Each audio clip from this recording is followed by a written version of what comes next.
I'd like to introduce you, Peter, to the guests in Tea with a Druid, because Tea with a Druid has been going out for a number of years now, and people from all around the world watch it.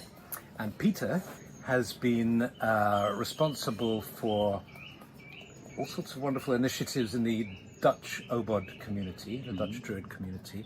Tell me some of the things that you've done. Well, yes, the main thing I think is what you can see in the background, the front pages of the 25 years of the issues of Dryad magazine. And Dryad means Dryad. Dryad, yeah. Tree spirit. It's inspiration from the tree spirit. Yeah. And so each season there is a new Dryad. And we reached the 100th edition this year. That's so incredible. It's 25 years. So you've been editing the Dryad for 25 years? Yeah. Yeah. Not writing so much because many people write and bring it's a way articles. the community can share ideas and poetry it's a way and of stories. connecting and sharing. Yeah. But in addition to that, you've been helping to put on camps. Yes, we started that when we reached the 10th year of the Dryad magazine. We did a camp for the first time in the Netherlands, I believe. There were members work weekends, but then we organized a camp. Yeah. And that was the first camp in 2008. Yeah. And we continued doing that in a period of 10 years. We did 8 camps. And then we said, well, maybe it's good others take over and maybe do it in a different way. And that was 5 years ago. Yeah. So now we're here doing it again.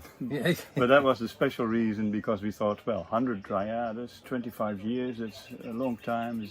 Let's celebrate this. Let's celebrate it in a way. So what do we do?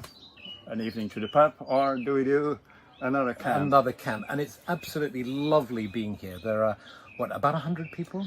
120, yes. 120, and there are about 20 kids or something like that? 10, I think. 10 children, 110 adults. Yeah. Hot and sunny. Oh, yeah. Surrounded by the trees with workshops, music, storytelling, fireside. There's going to be a nice Tedfod soon around the fire tonight. And Peter, to commit, for 25 years, putting your energy into efforts like this, what's going on?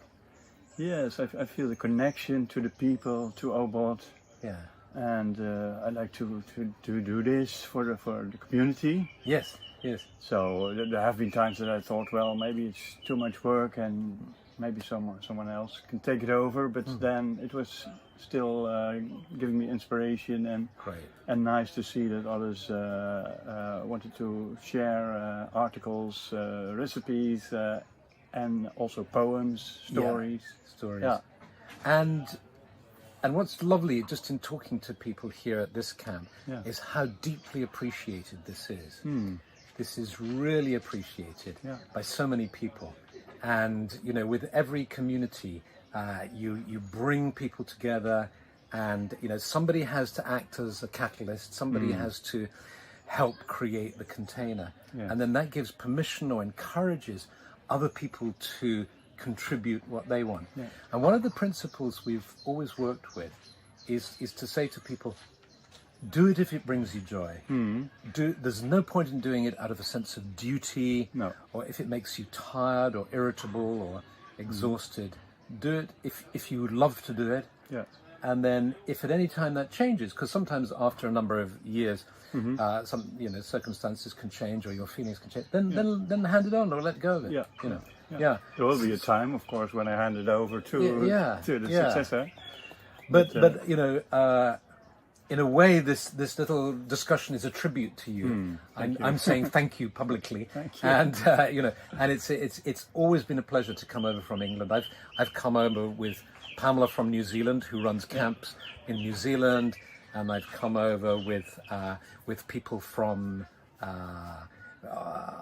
where? Ireland. Even the other chief of the order. And we've come over with her, so we've come over as a little group of people to be with you and to be welcomed by you, and that feels really good. and JJ and Adrian are JJ and Adrian from always England. there, Yeah, exactly. And I know there's some people from Germany here, Yeah, from Germany, and Belgium, right, as well. Yeah. And there's something about in this digital age. There's a huge value in connecting, as in Tea with the Druid. There's a way that we are all around the world, but there's this sense of connection and family amongst us. But there's also a need to connect physically, because of course you could say, well, let's just not bother to do this. It's a lot of work. Let's just Zoom. Yeah. But there's something about the physical connection that's it's very important. Really important. Yeah. Really important. And it's also, I think, one of the attributes of Druidry is around, it's not a path of just personal development where you're seeking illumination just for yourself. No. There's this mystery at work that somehow we're all engaged in some communal enterprise of humanity to change, and it's a mystery because we can't know what it is, but it's like evolutionary in some way. Right. Yeah. Yeah. You hear it on the camp. Everybody likes to connect to each other, and just here on the spot, and not only via Zoom or. Yeah. It's quite different. Yes. Exactly. And there is I enjoy to bring people together, to have fun with each other, to get inspiration to each other. And you play the bagpipes, don't you? Yes, I do. Yeah, the Scottish bagpipes. Yeah. I've done that for years. Well, I must say the last 2 years I haven't played very much. On the wedding of my daughter I played. Yeah. And I travel a lot by train for my work, and then I use the electronic pipes. And you have electronic pipes? Electronic pipes. Do you have to blow into them? No. It's you... a charger, batteries. Oh, right. And then I make music with my and then ears. you connect it to your headphones. To the headphones. And then you play the pipes. And I can practice tunes and How marvellous. So, how marvellous. Yeah. The kind of marriage of modern technology with a sort of ancient instrument. Yeah. That's fantastic. That's fantastic. Well, thank you so much, Peter, for all the work that you've done, and all the love and connection and harmony that you've helped to create with these camps. Okay. And let's now invite our guests, since the name of the magazine and of the camps is Dryad, the tree spirit. Right. Let's do a meditation with the Dryads. And we both look forward to being with you in this Dryad meditation that's coming up. So here's a suggestion for a tree meditation. The thing about tree meditations is you can develop your own way of working with a tree, and this is what we encourage in the teachings of the order, is to develop your relationship with trees, not just learning the associations from a book, but really spending time in nature, spending time with different kinds of trees, developing your relationship with them. And then you will be guided. And here's the thing. What if, as you're guided, you're being guided by the spirit of the tree? So it's a question of coming to the tree with an open heart, an open mind, open senses, allowing your body to lead the way, allowing yourself to either imagine or to actually be with a physical tree, but if you can't, if you're at home in your house or whatever, then you can imagine it. And you tune in, you sit by the tree at a distance that feels right. I was going to say respectful, but it's not a question of being overly formal. It's a question of just being sensitive to how close you should sit to the tree. Maybe your back is against it. Maybe you're lying under it. Maybe you're standing by it. And then you gradually allow your senses to tune in. To tune into the sound of the breeze in the leaves,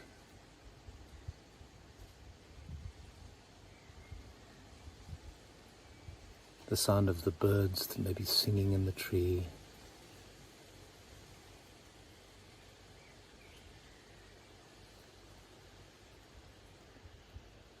and gradually, just as when you're with someone you love, you find yourself becoming attuned to them. You open your heart and you ask the spirit of the tree if you might be welcomed into their world, that you might share your energies, share your love, share your sense of connection.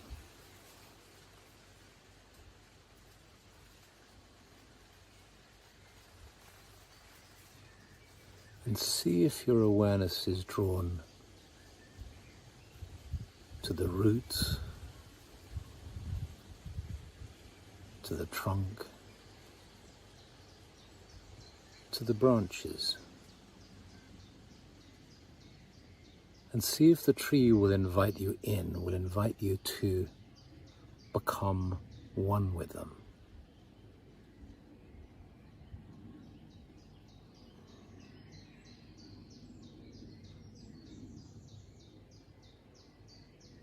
No results to be had. You're not seeking to gain anything.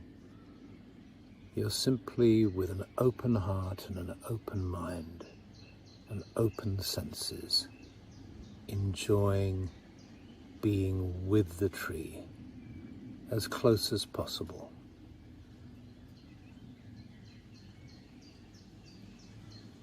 Allowing your energy to mingle with the energy of the tree,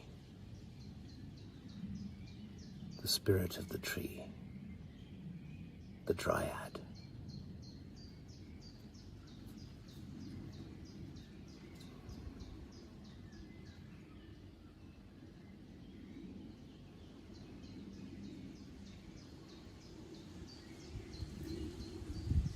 If your mind ever wanders, you just bring it back to your breath,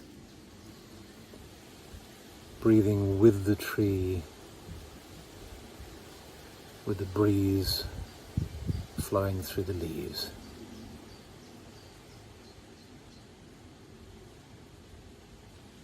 With the energy flowing up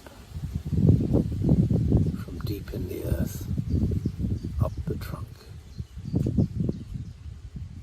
out into the leaves.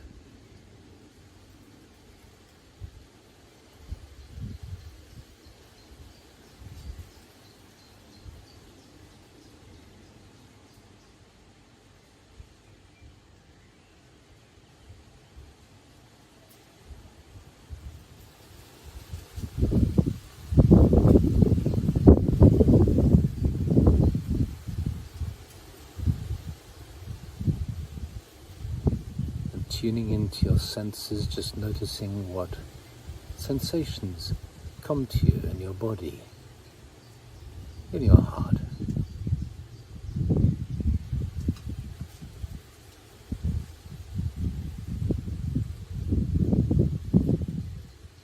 And then gradually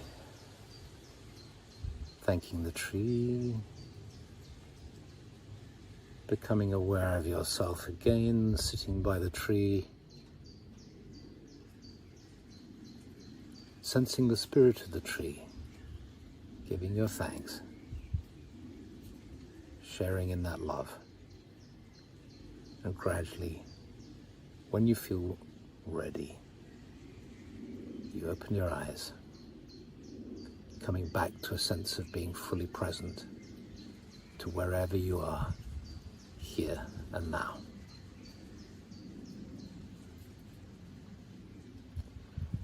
And even if we do an exercise like this just for a few short moments, I don't know how long that lasted, but it would have been just a few minutes, it can help us to gain a sense of calm and of peace.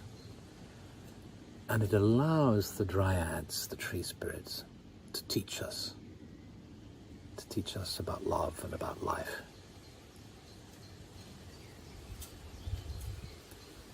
So, thank you for being here. This Tea with the Druid, filmed here in Holland, and I very much look forward to being with you in person next week, next Monday. In the meanwhile, I'll upload this now and put it on the timer so it'll come out in time for tea. Okay, have a lovely week. Much love.